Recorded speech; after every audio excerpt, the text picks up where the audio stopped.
Welcome once again, my friends, and thank you for stopping by to listen to an old storyteller. Today we have a Maori tale, and the title of this story is The Six Brothers.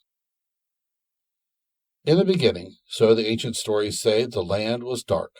No light ever shone upon the surface, for Rangi, master of the sky, hung low over Papa, the earth. In Papa's garden, which was the land, no flowers grew, nor trees. Nothing but strange, half-grown plants whose leaves were flattened as they pressed against great Rangi's arm. For the sake of being together, Sky Father and Earth Mother forgot to care for the growth of flowers and trees, and even for the lives of their own children.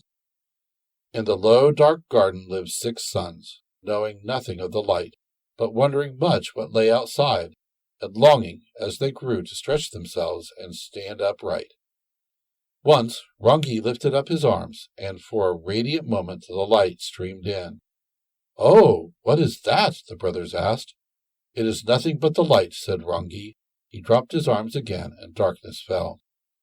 "But it was beautiful," cried Tane, the eldest of the brothers. "Lift your arms again, Rangi.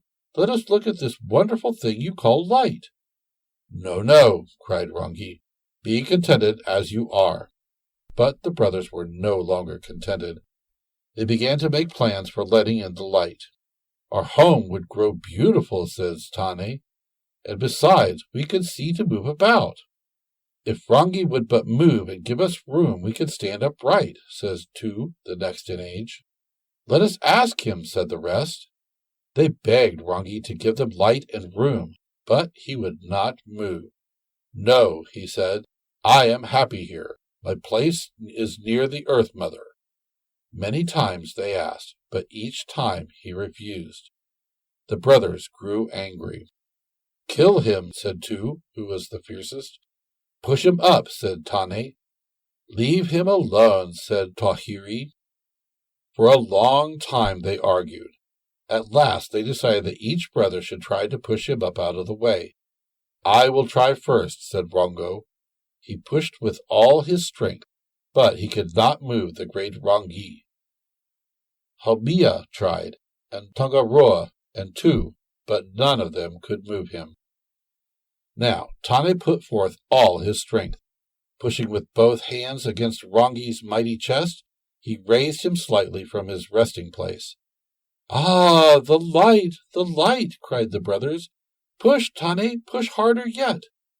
Tane pushed, using his feet for greater strength. The light streamed in.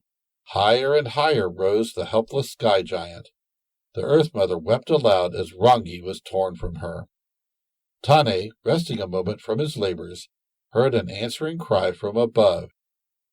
"Cruel Tane, you have left me on the mountain peaks. They are tearing my sides." Tane looked up. He had become a giant, had pushed Rangi to the mountain tops, and in his breathing space had left him there to rest upon their jagged peaks. Quick as thought, he ran across the land and up the mountain sides. Lifting Rangi off, he bound up his wounds, for Tane was not really cruel. He was determined, however. When he returned to his brothers, he said, "I shall send him so high that he can never come down again." He stood on his head and hands. Bending his right knee, he kicked Rangi so far into the heavens that he has had to stay there ever since. "Now let us make the garden beautiful," said Tane. Tahiri said, "I shall not help you. I shall go to Rangi." For Tahiri was always jealous of his brothers. He went to Rangi and lived with him in the sky. The others stayed with the Earth Mother, making her garden beautiful. Tane said, "I will make trees." He made trees and bushes, flowers and moths and butterflies and sweet-singing birds. The sunshine fell warmly on the garden, and everything grew. Tane was well pleased. Rongo made all the food plants that grow in gardens. Haumea made wild food plants. And Tangaroa filled the rivers and lakes and seas with fish. "Earth Mother," said Tane, "weep no more for Rangi. Be happy in your garden." I am pleased with your love for me, and all your kindness to me, said the Earth Mother, but I cannot cease weeping for Rangi. I think always how cold he must be in the sky, for he is not warmly clad. I will clothe him better, said Tane. He made a warm, wide cloak of glowing red for Rani. I will fasten it with stars, he said. They are the most beautiful things I have ever seen. He went to the Star Goblin.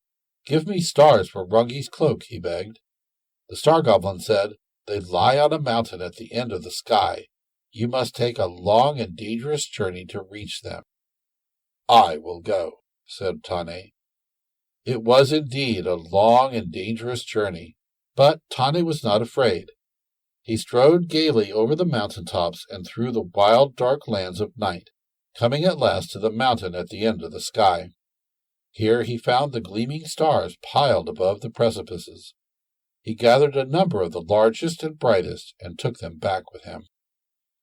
He stood on the mountain peaks and set the stars in the cloak, but he found that in the sunshine they did not show. So he made a dark cloak for night time and placed them in that. There they shone brilliantly. The Earth Mother smiled, well pleased. Still, she was not quite happy about Rangi. She said, I am afraid lest he should fall from that great height and be hurt. I can prevent that, said Tane. He made soft cloud pillars. With these he propped up Rangi that he should not fall. So, in his kindly way, Tane did what he could for Rangi and the Earth Mother. But these two have never recovered from the sorrow of their parting. Often in the night Rangi's tears fall upon the Earth Mother's garden. Men, seeing these tears, call them dew. He looks fondly down upon her from the sun and moon, which are his eyes. She sends up soft sighs of mist to tell him of her never-dying love. Yet they are not quite separated, for their hands, outstretched, touch each other on the low horizon. The brothers were at last happy. Only Tahiri, still jealous, would not be at peace. He made the winds, setting them at opposite corners of his sky home. One day he called them, together with all the storms and hurricanes, all the rain, hail, and black clouds of the sky.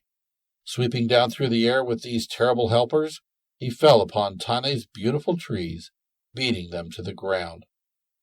Tane was too late to save his trees, but he called to his brothers to warn that Tahiri had come.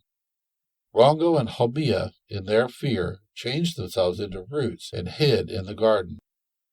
Tangaroa changed himself into a fish and jumped into the sea. These brothers have lived in those places ever since. But two stood on high land, where Tahiri's floods could not reach him. There he waited for his jealous brother. When Tahiri came, he fought him and beat him, and made him promise to stay quiet in his sky home, leaving his brothers in peace. Tahiri still sometimes sends his winds to tease his brothers, but he is too much afraid of two to work any serious mischief. Tane replanted the trees, and they grew into mighty forests. The garden grows more beautiful every day, for never again can the light be shut out. Thank you once again for listening to this story. If you enjoyed this story, please press that like button. Also, please help an old storyteller out by subscribing to my channel. The next story will be posted in a few days, so until then, may your story continue to be a good one.